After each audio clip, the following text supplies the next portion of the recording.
Bonjour Marc, comment vas-tu? Mais bonjour mon Willy, très bien, heureux de t'entendre. Ben, moi aussi, parce que bon, ça fait déjà quelques semaines, si pas quelques mois qu'on ne s'est plus vu, Exact. comme tout le monde. Et disons, ça me fait un grand plaisir que tu aies répondu à ma sollicitation de faire une interview de toi. Un plaisir. Où en es-tu dans l'écriture, cher ami?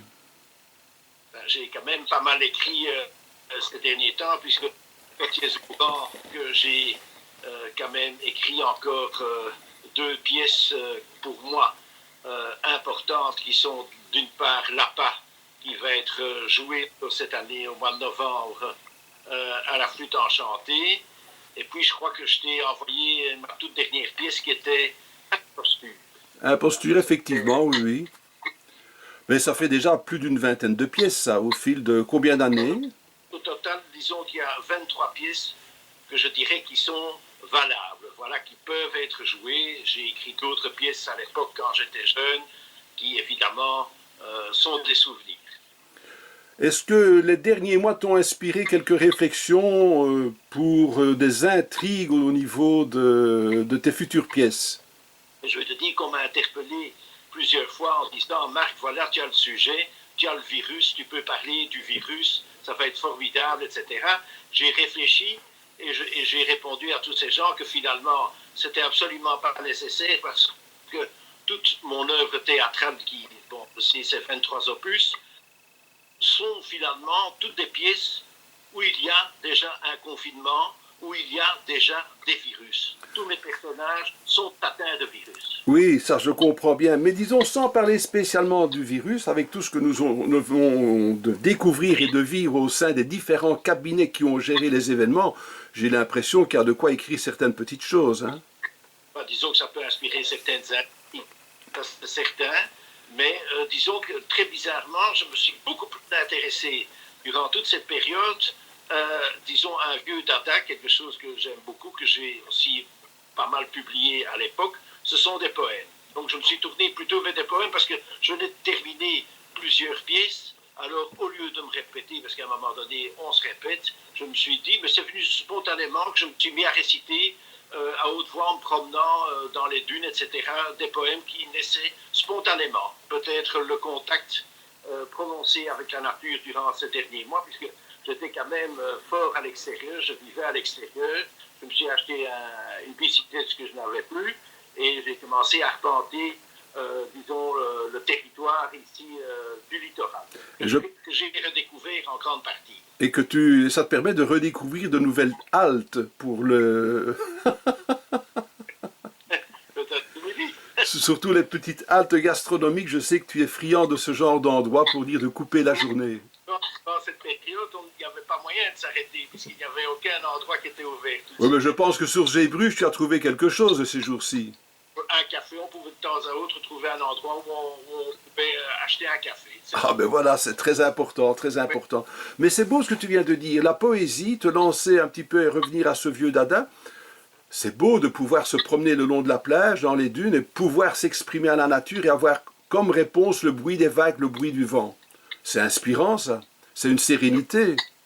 C'est un contact, d'autant que quand je me promenais sur la plage, c'est très simple, il n'y avait absolument personne.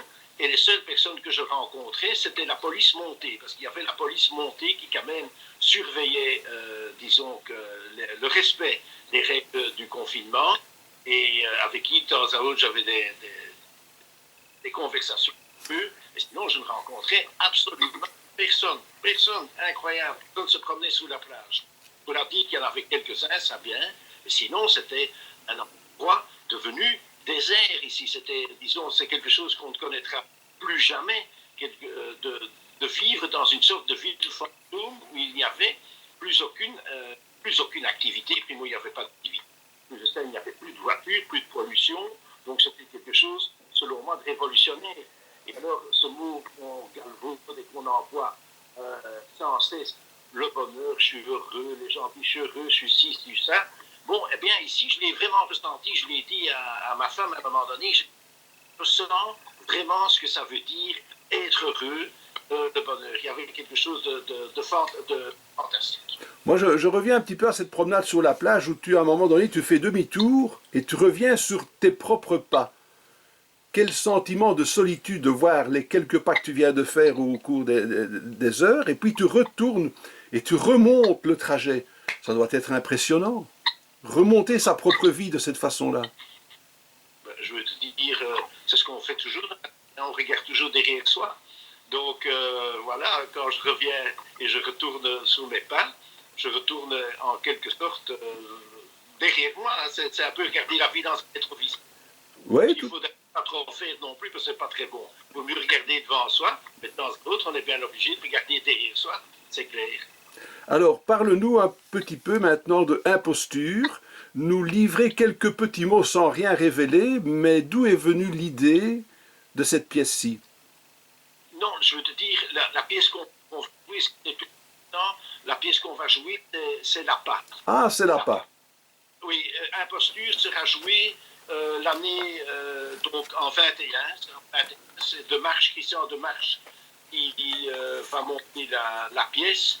Mais maintenant, c'est donc l'appât qui sera joué au mois de décembre. Non, je l'ai dit, de novembre. À l'époque, j'avais écrit, pour faire un petit résumé de la pièce, que c'était vraiment le totalitarisme complet. C'était dénonciation, corruption, trahison, déshumanisation, un juge dans la tourmente. C'était un peu le résumé que j'avais fait. Donc c'est un juge qui est pris dans un état totalitaire. On pourrait comparer ça avec la Corée du Nord. Il est juge et l'État lui ordonne de condamner des jeunes à mort qui ont été pris dans une manifestation et il refuse complètement. Par contre, sa femme, surtout ne refuse pas ce genre de choses-là parce qu'il y a d'avancement possible, etc. Elle va trahir son mari d'une façon incroyable. C'est elle qui finalement va prendre le poste de son mari. Et donc, oui, c'est une pièce absolument sordide où on voit vraiment que quelqu'un refuse par honneur de trahir son serment de juge et d'autre part, quelqu'un, c'est sa femme qui est juge également et qui le bafoue. Ce qui est très amusant, c'est pendant que nous parlons, il y a toute une série d'images qui défilent. Il y a les vases communicants, il y a le tapis du Vatican, il y a le temps, il y a le mal, il y a race, il y a toutes ces affiches qui réapparaissent. Et je dois me dire, on a quand même passé de bons moments en ta compagnie, hein, cher ami. Ah ben oui, c'est fantastique.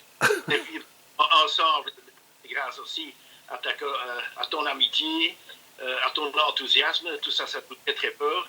Et c'est vrai que c'est passionnant chaque fois qu'il y a une nouvelle pièce créée. C'est une nouvelle vie, c'est une nouvelle vie artificielle, évidemment, concret, mais bon, c'est souvent des étapes, je pense, très souvent, et qui me permettent de vivre des situations.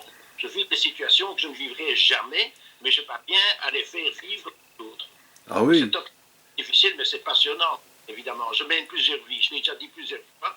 Grâce au théâtre, je mène plusieurs vies. Moi, j'aime bien, c'est l'enthousiasme de ton public qui attend chaque fois, à chaque saison, avec une impatience fébrile, évidemment, de découvrir la nouvelle pièce de Marc Mortel. Heureusement, tu as la chance d'être bien secondé par ce théâtre qu'est La Flûte Enchantée. Parle-nous un peu de ce petit théâtre XLois. Mais disons que c'est fantastique. C'est tout simplement que, tu sais, on avait joué plusieurs pièces à Paris. On a continué à me demander des pièces à Paris. Mais à un moment donné, c'était très difficile de continuer à concilier ça avec mon boulot, avec la vie familiale. Et à un moment donné, la Flûte Enchantée m'a demandé de pouvoir monter mes pièces. Je trouve qu'ils ont des comédiens extraordinaires, c'est d'une qualité fantastique. Ils n'ont rien envié à Paris et ils comprennent parfaitement exactement ce que je veux dire dans mes textes. Le théâtre est super, super sympa.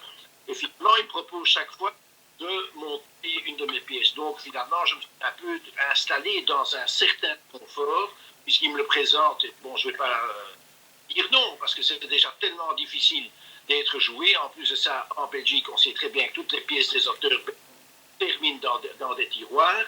Alors, on voit que maintenant, c'est quand même la 10e année d'affilée que la Flûte Enchantée va jouer de mes pièces. Mais bon, on le sait aussi que les pièces, après, elles naviguent, elles ont été jouées à Uccle, elles ont été jouées en Wallonie, en Anvers, ici à Knokke-le-Zout. Malheureusement, on devait en rejouer une ici à Knokke, mais du fait du confinement, on n'a pas pu la monter. C'était les vases communicants.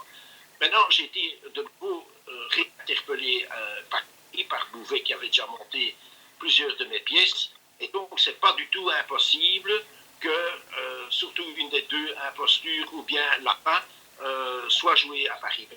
On va un peu voir les conditions qui proposent, quel théâtre, etc. Donc, c'est pas impossible que Willy, on se redonne rendez-vous à Paris. Ah, ben, avec un grand plaisir. Parle-nous un petit peu de tes acteurs que de saison en saison tu retrouves avec une amitié, je vais dire, débordante, parce qu'encore une fois, ils sont en attente d'un texte qui est un texte qui n'est pas toujours très facile à découvrir. Parle-nous un petit peu de la façon dont tu les peaufines lorsque tu leur dis, écoutez mes amis, il y a ceci ou il y a cela, patati patata, alors qu'il y a quand même le metteur en scène qui est là, et que tu vas quand même un petit peu donner ton coup de griffe, quoi. Parle-nous un petit peu de ça. En général, une fois que la pièce est terminée, ça va très vite, on l'imprime, je la fais toujours imprimer, je l'envoie au théâtre. Bon, c'est déjà aussi arrivé qu'il y a des pièces qui ne convenaient absolument pas, par exemple Duret, qui montait plusieurs de mes pièces, il y avait des pièces qui ne l'intéressaient pas du tout, comme les tapis du Vatican, les vases communicants non plus, c'est Demarche qui les a montés.